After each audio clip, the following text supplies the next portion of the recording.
Subscribe करें और देखें एक दिल दहला देने वाली हॉरर स्टोरी।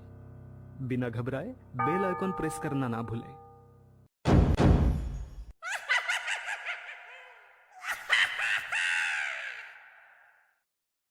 इस कहानी के लेखक हैं विजेंद्र कुमार कर्ण।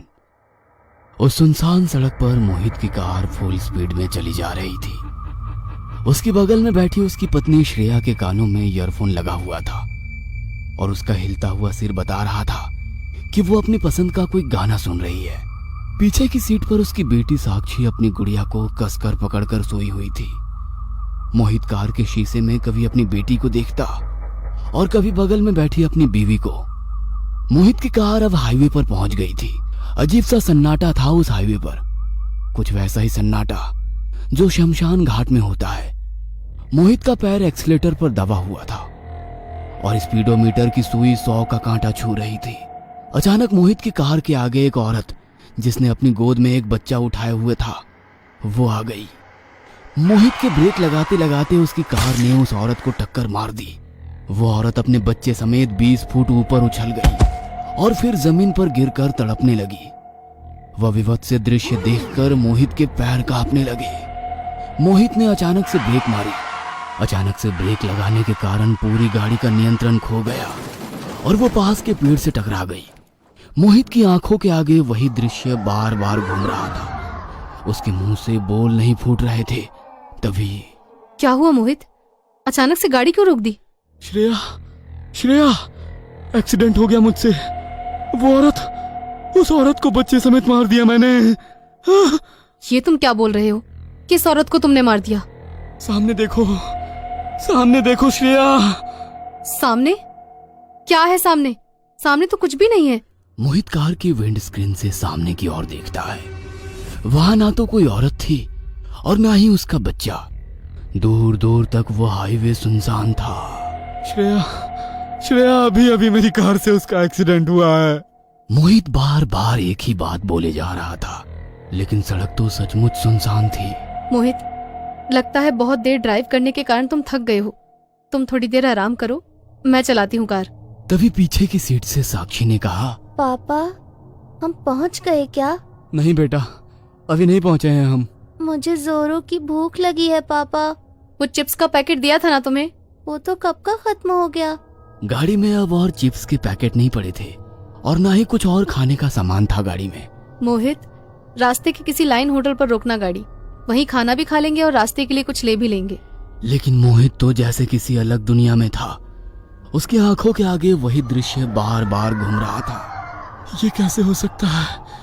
वो औरत और वो बच्ची, वो कहाँ चली गई? मैंने खुद देखा है दोनों को मेरी गाड़ी से टकराकर जमीन पर गिरकर तड़पते हुए। मोहित, क्या हुआ? क्यों रोक रखी है कार? चलो ना, मुझे भी भूख लगी है। लॉकडाउन में 2 साल घर में बंद रहते रहते मोहित, उसकी पत्नी और साक्षी बिल्कुल पक गए थे। 2 दिन पहले ही मोहित और श्रेया ने अपनी बेटी साक्षी की जिद पर रोड ट्रिप प्लान किया था। वैसे मन तो दोनों का था कहीं बाहर घूमकर आने का, इसलिए वे सभी पहाड़ों पर पूरे 10 दिन की छुट्टियां मनाने के लिए निकल गए थे। मोहित कार तो चला रहा था, लेकिन अब उसकी स्पीड कम थी। हालांकि वो बात अब भी उसके दिमाग में घूम रही थी। मोहित, फोन में नेटवर्क नहीं आ रहा यार। लाइन होटल कितनी दूर होगा? पता नहीं श्रेया, लेकिन होगा तो जरूर। ये नेटवर्क भी ना ऐन वक्त पर चला जाता है। मम्मा, मैंने कहा था ना और चिप्स खरीद लो, लेकिन तुमने मेरी एक बात भी नहीं मानी। बस तुम्हें तो यही सब खाना होता है हमेशा, फिर पेट में दर्द होने पर हमारे सिर में दर्द कर देती हो। अपनी पत्नी और बेटी की बातों को सुनकर मोहित धीमे धीमे मुस्कुरा रहा था। तभी साक्षी, जो शीशे से बाहर देखती हुई जा रही थी, एकदम से चिल्लाकर बोली, पापा, स्टॉप द कार। वो देखो, वहाँ है लाइन होटल। हाईवे के किनारे वो लाइन होटल भी कुछ अजीब सा ही था। बाहर से देखकर उसे लग रहा था कि कोई बहुत मजबूरी में ही उस होटल पर रुकता होगा और खाना खाता होगा। अब ऑप्शन क्या है मोहित? एक तो नेट नहीं आ रहा फोन में, और आगे ना जाने कितने किलोमीटर पर लाइन होटल हो, इसका क्या पता। और तुम देख रहे हो ना साक्षी को कितनी जोरों की भूख लगी है। मोहित ने कार को होटल के बाहर खड़ा किया और वे तीनों होटल की ओर बढ़ने लगे। रिसेप्शन तो उसे नहीं कह सकते। होटल के गल्ले पर एक अजीब सा आदमी बैठा हुआ था, जिसके चेहरे पर एक बड़े से कटे का निशान था। साक्षी और श्रेया तो उसका चेहरा देखकर ही डर गए। होटल में कुछ और स्टाफ भी थे। वे सब के सब उन लोगों को विचित्र नजरों से घूर रहे थे। सभी को यह सब बहुत अजीब लग रहा था, लेकिन भूख भी तो लगी थी उन्हें। मोहित, तुम खाना ऑर्डर करो, हम दोनों फ्रेश होकर आते हैं। वॉशरूम किधर है भैया? वॉशरूम? वो तो नहीं है मैम साहब, होटल के पीछे एक कुआं है। आप हाथ मुंह वहीं धो लीजिए, और पीछे एक खाली मैदान भी है, अगर बाथरूम वगैरह जाना हो तो। श्रेया और साक्षी दोनों मुंह बनाते हुए होटल के पीछे चले गए। भैया, खाने में क्या मिलेगा? साहब, हमारे यहाँ केवल वेजिटेरियन खाना मिलता है, आप बोलिए क्या खाएंगे। मोहित ने खाना का ऑर्डर दिया और होटल के बाहर लगी चारपाई पर बैठ गया और हाईवे से गुजरने वाली इक्का दुक्का गाड़ियों को देखने लगा। तभी मोहित की नजर एक लाइन होटल की बाईं ओर बैठी एक औरत पर गई, जिसने अपनी गोद में एक बच्चा उठा रखा था। जैसे ही उस औरत पर मोहित की नजर गई, उसके दिल की धड़कन जोर जोर से धड़कने लगी। ये तो वही औरत है जो मेरी गाड़ी से टकराई थी। मैं इसे बिल्कुल नहीं भूल सकता। यही तो उसने साड़ी पहन रखी थी। वो औरत मोहित को अजीब नजरों से घूरने लगी। मोहित को अब बहुत डर लगने लगा था। तभी उसने देखा कि वो औरत उस बच्ची को गोद में लेकर उठी और हाईवे की दूसरी ओर से आ रहे एक ट्रक के सामने जाकर खड़ी हो गई। पूरी स्पीड में आते हुए उस ट्रक ने उस औरत को जोर से धक्का मारा और दौड़ते हुए चली गई। ये सब देख मोहित के मुंह से चीख निकल गई। उसके पूरे चेहरे पर पसीने की बूंद आ गई। दिल की धड़कन तो इतनी अनियंत्रित हो गई थी कि लगता था कि हार्ट फेल हो जाएगा। वो शॉक्ड था। तभी उसकी पत्नी श्रेया भागते हुए उसके पास आई। मोहित, जल्दी चलो यहाँ से, साक्षी कुएं में गिर गई है। साक्षी कुएं में गिर गई है? लेकिन कैसे? मोहित अपनी पत्नी के साथ भागता हुआ होटल के पीछे गया। कुएं से अब भी साक्षी के चिल्लाने की आवाज आ रही थी। पापा, पापा, मम्मा, मुझे बचाओ। मोहित ने कुएं में झांक कर देखा तो साक्षी बेचारी बाहर आने को हाथ पैर मार रही थी, लेकिन वो चाहकर भी ये नहीं कर पा रही थी। रस्सी कहाँ है? मोहित भागता हुआ होटल के रिसेप्शन पर गया, लेकिन रिसेप्शन पर तो कोई नहीं था। तभी उसकी नजर होटल के बाहर चारपाई पर बैठी अपनी बेटी और पत्नी पर गई। ये दोनों यहाँ है, तो फिर वहाँ होटल के पीछे कौन था? तभी उसकी बेटी ने हाथ हिलाते हुए उसे बुलाया। पापा, यहाँ आओ ना, वहाँ क्या कर रहे हो? ये सब देखकर मोहित का सिर चकरा गया और वो वहीं बेहोश होकर जमीन पर गिर पड़ा। जब उसे होश आया तो ना तो श्रेया उसके पास थी और ना ही साक्षी।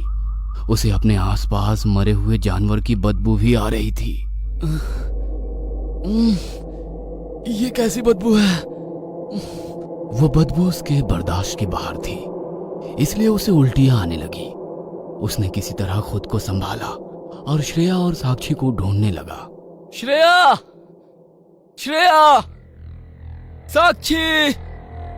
साक्षी! तभी उसने देखा कि एक बार फिर से श्रेया उसकी तरफ भागती हुई आ रही है। मोहित, यहाँ से निकलो, चलो, जितनी जल्दी हो सके यहाँ से निकल चलो। हम लोग बुरी तरह से फंस गए हैं। ये लोग जल्लाद हैं। यहाँ पर इंसानों का मांस पकाया जाता है।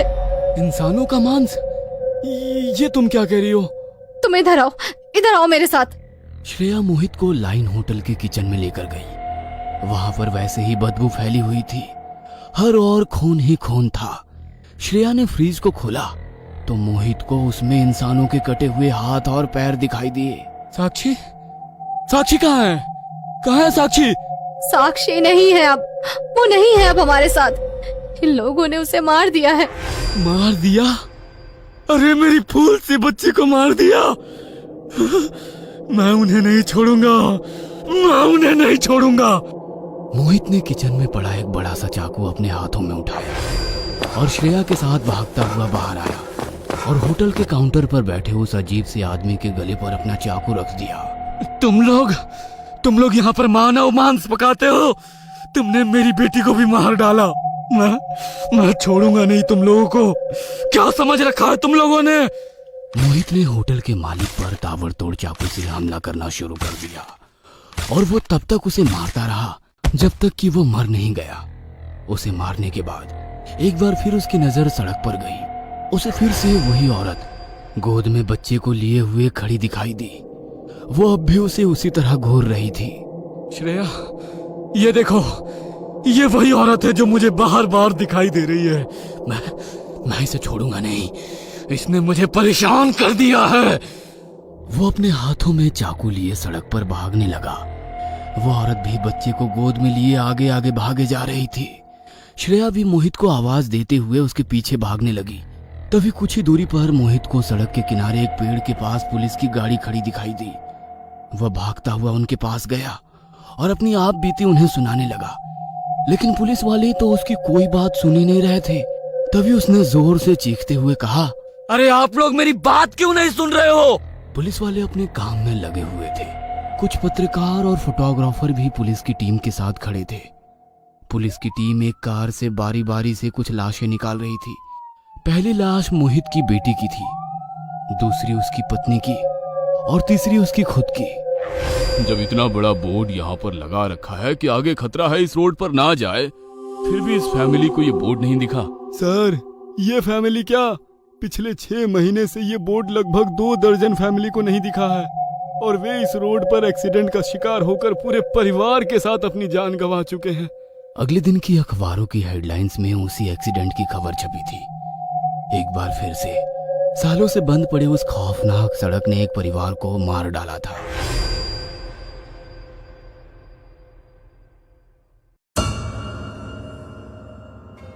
ये कहानी आपको अच्छी लगी हो तो हमें सब्सक्राइब करें, हमारा इंस्टाग्राम और फेसबुक पेज जरूर फॉलो करें। और हाँ दोस्तों, सब्सक्राइब करना भूलना मत।